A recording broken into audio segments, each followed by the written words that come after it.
დაახლოებით 11 საათია და პარლამენტის შენობასთან პოლიტპატიმრების მშობლები აპირებენ, რომ გაათენონ ღამე და ხვალ 9 აპრილის მემორიალთან ხელისუფლების წარმომადგენლები არ მიუშვან.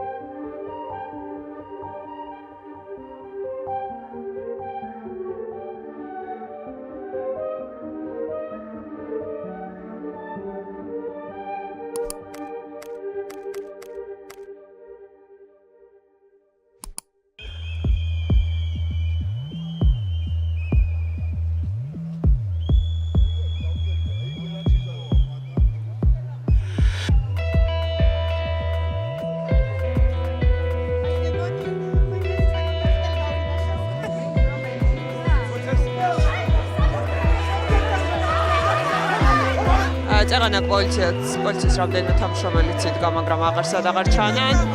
შეურაცხყოფას აყენებენ აქციის მონაწილეებს და უბინებიან.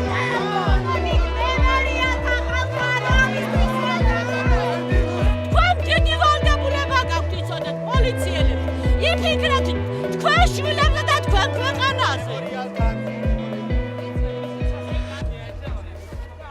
ეს ქალი არის სინდისის პატიმრის ზუია ცეცხლაძის დედა, ნარგიზ დავითაძე. მან და სხვა პოლიტპატიმრის მშობლებმა და ოჯახის წევრებმა სიმბოლურად 9 აპრილს ღამე პარლამენტთან გაათენეს. და ეს იყო პირველი შემთხვევა, როდესაც ხელისუფლების წარმომადგენლებმა, ამ შემთხვევაში ქართული ოცნების წევრებმა და მაღალჩინოსნებმა 9 აპრილის მემორიალთან მისვლა ვერ მოახერხეს. ოჯახის წევრებმა პარლამენტთან შეკრება წინა ღამეს 10 საათიდან დაიწყეს და მათ სოლიდარობის ნიშნად სხვა მოქალაქეებით შეუერთდნენ. ჩვენ ახლა 4 საათის მერე სანთლებს რო ავასებ პარაკლისი რო გადაიხდება, მერე დაბლა ჩავდივარ და იქ დავსხდები, არ ავდგებით საღამომდე. მემორიალთან იქ. კი, ჩვენ ვერავინ ვერ გადაგვამიჯერა. საკმაოდ ბევრი ხალხია დღეს.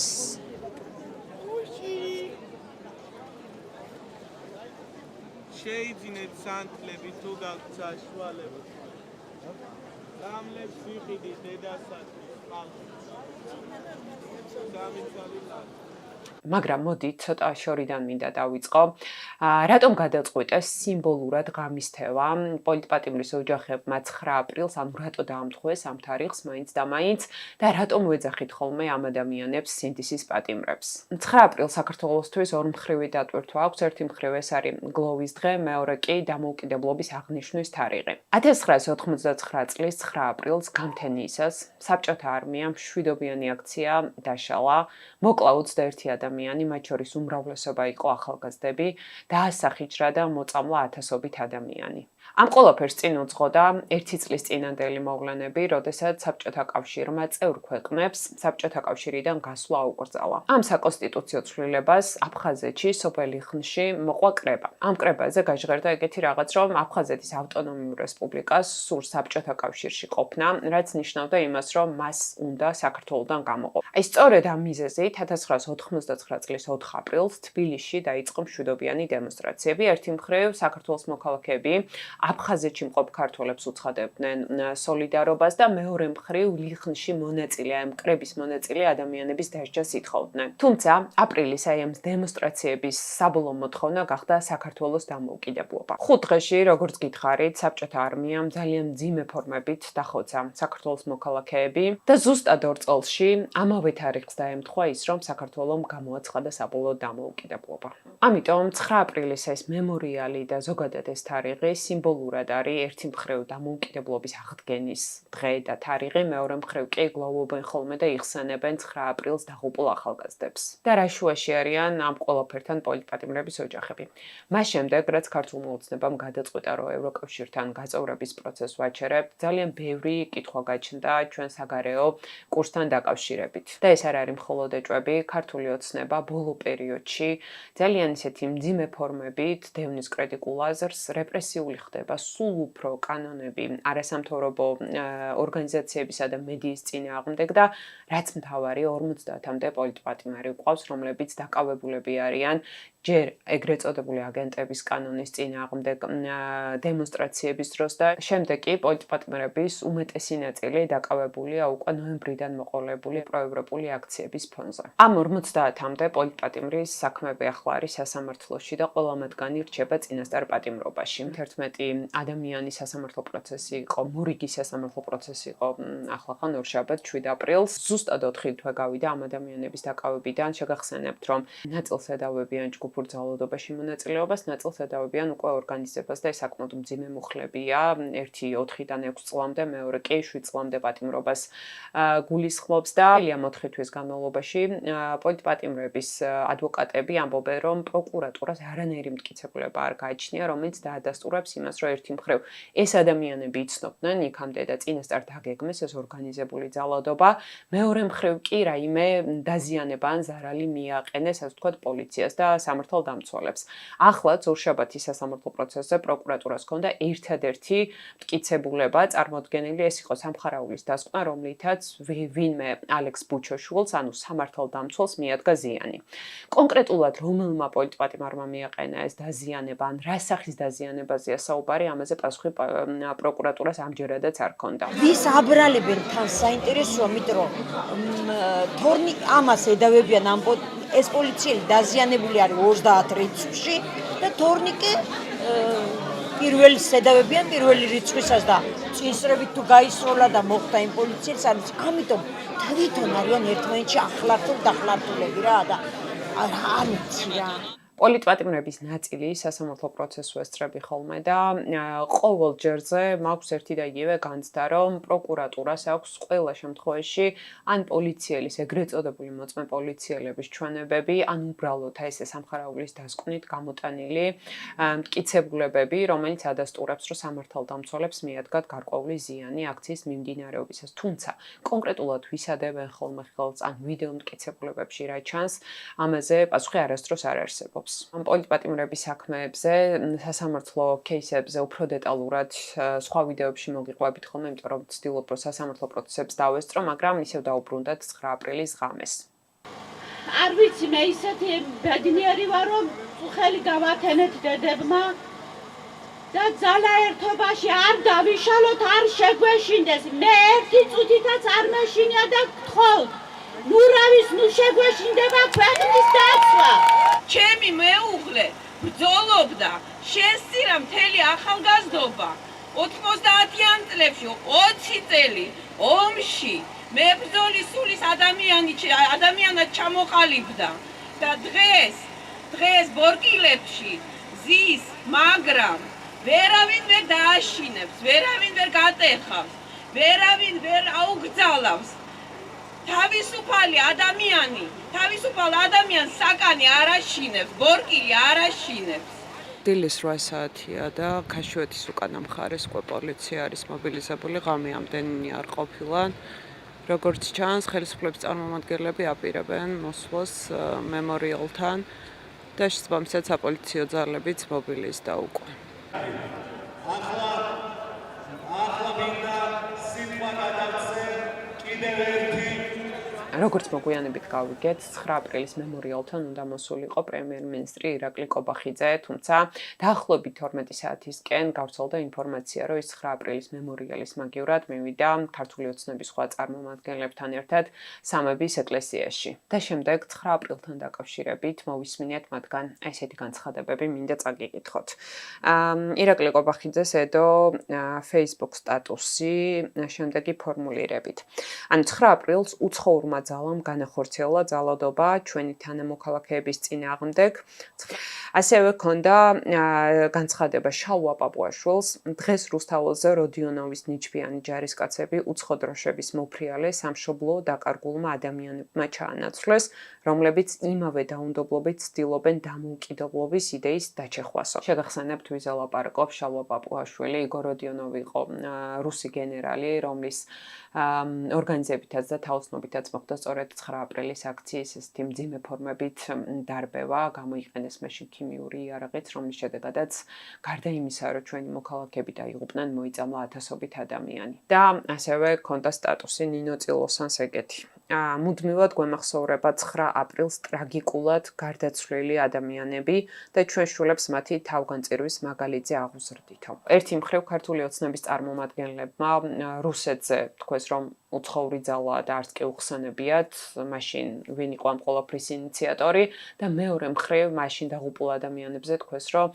ტრაგიკულად გარდაცვლილი ადამიანები არიან ესენი. აი ამ განცხადებების ფონზე, როგორც გითხარით, ეს იყო პირველი შემთხვევა, როდესაც ხელისუფლების წარმომადგენლები ვერ მოვიდნენ 9 აპრილის მემორიალთან. სამაგიეროდ რუსთაველზე გამოჩნდნენ შედარებით დაბალი რანგის ქართული ოცნების წარმომადგენლები.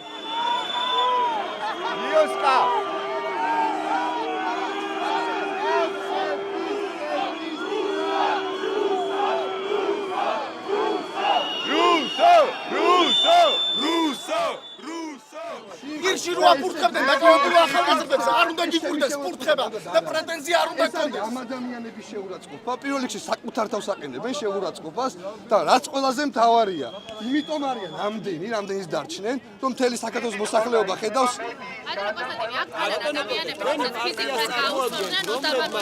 მათ შორის ჟურნალისტებიც აქ გავარდა ჩვენ არ მომისმენია სოლიდარობა ერთი წამით მომისმინეთ რა ეხლა ძალიან შორს წაგვიყვანს ამაზე და ადგილზე იყვნენ დილიდანვე ეგრეთ წოდებული ტიტუშკები მობილიზებულები, ეს არიან მოძალადე ჯგუფები ძირითადად, რომლებიც აქციის მონაწილეების მიმართ გამოხატავენ ხოლმე აგრესიას და ისინი ამტკიცებდნენ, რომ სურდათ 9 აპრილის მემორიალთან მისვლა და შეურაცხყოფას აყენებდნენ აქციის მონაწილეებს.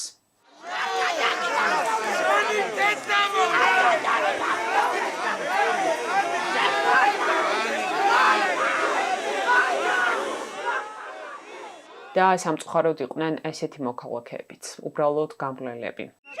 შენ გაყიდულება თქვენ ორ გროში და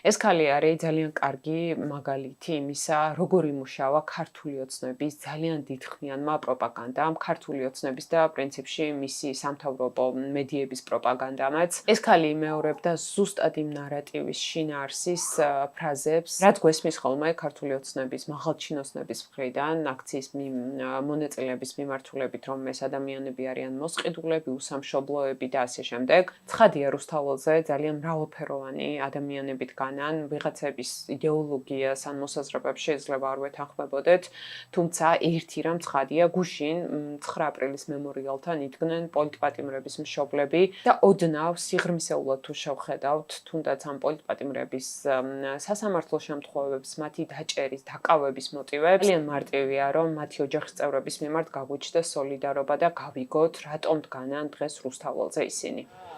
პოლიცია მე მგონი მიდის ნაწილი აუშვეს ზემოთ სავარაუდოდ არაპირებს ქართული ოცნების ლიდერი, რომელიმე ლიდერი მოსვლას მემორიალზე და სავარაუდოდ პოლიციაც უკვე წავა. მიხვდნენ ალბათ, რომ არ ღირდა დღეს ამ კონფლიქტში შესვლა აქციის მონაწილეებთან. მიუხედავად იმისა, რომ ქართული ოცნების რამდენიმე წარმომადგენელი იყო აქციაზე მოსული და მათ აქციის მონაწილეების მიმართ ბრალდებები გაეჟღერეს ტელევიზიის და იმედის პირდაპირ ეთერში, რომ აქციის მონაწილეები არიან მოძალადეები, შეურაცხყოფას აყენებდნენ მათ და ასე შემდეგ. როგორც ჩანს, ქართული ოცნების ლიდერი არაპირებს დღეს მემორიალთან მოსვლას. 9 აპრილის შემთხვევა არ იყო პირველი, როდესაც ქართული ოცნების წარმომადგენლებმა ადგილზე, სიმბოლურ ადგილებზე მისვლა ვერ შეძლეს. გემახსოვრებათ ალბათ ახალი წლის ღამესაც თბილისის მერი ნადვისხის ანთების ცერემონიაზე ვერ მივიდა. ასევე იყო ინაუგურაციის შემთხვევა, როდესაც მიხეილ ყავალაშვილის ეს პრეზიდენტად დამტკიცების ღონისძიება ჩაატარეს პარლამენტის შენობაში და საჯაროდ ვერ მოხდა ამ ყველაფრის აღნიშვნა.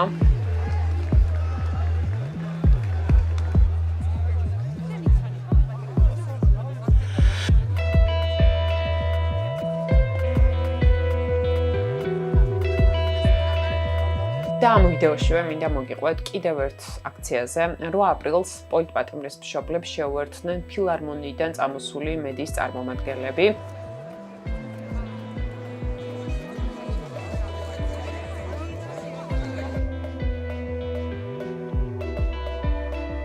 ფილარმონიასთან იმართება მედიის სოლიდარობის აქცია. ძალიან ბევრის თქმა შეიძლება ბოლო პერიოდში რასახის რეპრესიები საკანონმდებლო და არა მარტო რასახის რეპრესიები განახორციელა ქართულმა ოცნებამ კონკრეტულად მედიის წინააღმდეგ რუსული კანონიდან მოყოლებული დღემდე გრძელდება ეს საკანონმდებლო შეზღუდვების ასე ვთქვათ ინიცირება და უკვე პრინციპში საკანონმდებლო აქტებად დამტკიცება გულისხმობ მაუწყებლის შესახებ შესულ ცვლილებებს გულისხმობ ასევე იმ რეპრესიებს, რაც უშუალო ჟურნალისტების მიმართ მიმდინარეობს. მზიამაღლობელი დღემდე არის წინასწარ-პატიმრობაში, უკანონო წინასწარ-პატიმრობაში. ასევე გუშინ მოხდა ესეთი ინციდენტი, ინდიგოს ჟურნალისტი საბა სორდია გააჩერა პატრულის ორმა თანამშრომელმა და გარეგანი ეს თქვა ჩხრეკის შემდეგ ისინი გადავიდნენ უკვე ჩანთის ჯიბეების გახსნაზე, რის წინააღმდეგაც საბამ პროტესტი გამოთქვა და პოლიციამ ეს პროტესტი ჩაუთვალა დაუმორჩილებლობაში და დღეს ჰქონდა საბას სასამართლო, სადაც ერთ-ერთმა პოლიციელმა თქვა ეს რაღაც რომ დაბნეული სახით იყურებოდაო და მაგის საფუძველზე გავაჩერეთო. საბა გამოუშვეს წინასწარი დაკავების იზოლატორიდან 17 აპრილს უნდა გამოაცხადოს სასამართლომ საბოლოო დასკვნა, თუმცა ესეთი მსგავსი რეპრესიები ჟურნალისტების მიმართ არ გვახსოვს, როდესაც პოლიცია შეუძლია ესე უბრალოდ ქუჩაში გააჩეროს და ჩხრეკის შედეგად ის წაიყვანოს წინასწარი დაკავების იზოლატორში. დღეს პირველ რიგში აქვთ გავართ ჩვენი კოლეგისთვის მზია ამაღლობელისთვის, რომელიც უსაფუძვლოდ იხდის სასჯელს და ციხეში ზის წინასწარ-პატიმრობაში. ზოგადად სოფლიოში არის უკვე პრობლემა, მით უმეტეს ესე ჩვენაირი ქვეყანაში, სადაც დემოკრატიას ძალიან დიდი საფრთხე აქვს. ერთადერთი ფარი მე მგონი, ეხლა დღეს რაც რჩება, ეს არის თავისუფალი მედია და მედიის როლი ესეთ ქვეყნებში, როგორც სამწუხაროდ დღეს საქართველო და ამის თქმაც რომ მიწევს უკვე ცუდი არის, ძალიან მნიშვნელოვანი და საჭირო არის. ამიტომ კრიტიკული მედია, ობიექტური მედია, დამოუკიდებელი მედია, ისე როგორც არასდროს მჭირდება დღეს. ბოლო თვეებში ქართული ოცნების პირობებში დაჩქარებული წესით მიიღეს არაერთი კანონი, რომელიც მედიას ფაქტობრივად არსებობას უკრძალავს. ესაა ეგრეთ წოდებული აგენტების შესახებ, ანუ რუსული კანონის გაგრძელება.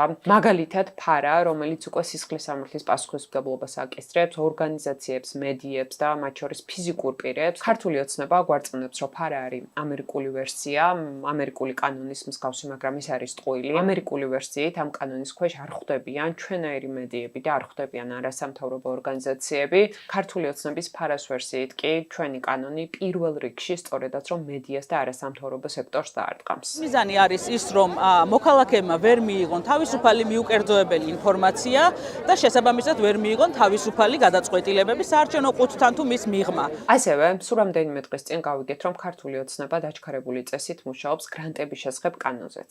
ეხლა რას ნიშნავს ეს? ანუ გრანტის გაცემა ვეღარ მოხდება მთავრობის ნებართვის გარეშე. კანონი მომდევნო კვირაში უკვე 3 მოსმენით უნდა განიხილოს. ქართულმა ოცნებამ და მიხეილ ყაველაშვილი მოაწერს მერე ხელს, რის შემდეგაც უკვე ძალაში შევა. ანუ ძალიან მალე გრანტების შემოსვლა იქნება დამოკიდებული ქართული ოცნების სურვილებზე. ან ქვეყანაში, რომელშიც სამთავრობო მედია ძალიან მძიმე ფორმებით ცდილობს ქართული ოცნების პროპაგანდა ყოველდღიურ რეჟიმში გააჟღეროს, საზოგადოებას შორის კონფლიქტები წარმოშვას, გახლიჩოს და დააპირისპიროს ის, დამოუკიდებელი მედია რჩება ერთადერთი პლატფორმა, სადაც შეგიძლიათ რომ სიმართლე გაიგოთ. ბოლოდროინდელი ეგრეთ წოდებული რძის სკანდალის კი სრულიად საკმარისია მედიის, დამოუკიდებელი მედიის მნიშვნელობის აღსაწერად, ხო? რომ არა დამოუკიდებელი მედია გამოძიება, ადამიანების დიდი ნაწილი ვერასდროს ვერ გაიგებდა, რომ რავი, საკუთარ მცირეწლოვან შვილებს და არა მარტო შვილებს, თვითონაც მავნე ნივთიერებებით გაჟღენთილ პროდუქტს აჭმევდა. ამიტომ დამოუკიდებელი მედიის გაქრობის შემთხვევაში შეიძლება თქვენ აღარავინ გითხრათ, რომ ქვეყანაში არსებობს მძიმე სოციალური, ეკონომიკური პირობები, ეკოლოგიური კატასტროფები, არსებობს კორუფცია, ნეპოტიზმი და ასე შემდეგ.